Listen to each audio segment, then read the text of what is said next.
এই মুহূর্তে রয়েছি কুষ্টিয়ার মদনপুর গেটে এবং মদনপুর গেট থেকে চোরহাঁস মোড়ের যে রোডটা, এই রোডটা ঘিরে কিন্তু আন্দোলনকারীরা বিক্ষোভ মিছিল করছে। তাদের এক দফা এক দাবি, সেটা হচ্ছে সরকারকে পদত্যাগ করতে হবে এবং তারা কিন্তু দলে দলে প্রায় এখানে 10,000-এর বেশি লোক কিন্তু জমায়েত হয়েছে এবং এখানে পুলিশ প্রশাসনের যে ভূমিকাটা মাঠে কিন্তু পুলিশ প্রশাসনকে দেখা যাচ্ছে না।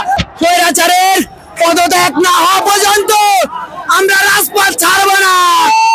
শেখ হাসিনার পদত্যাগ করে তারপরে আমরা রাজপথ ছাড়বো। জনগণ রাজপথে নেমে এসেছে। যতক্ষণ পর্যন্ত এই খুনি স্বৈরাচার শেখ হাসিনা পদত্যাগ না করে ততক্ষণ পর্যন্ত আমরা এই মুক্তিকামী জনগণ রাজপথে থাকবো থাকবো থাকবো।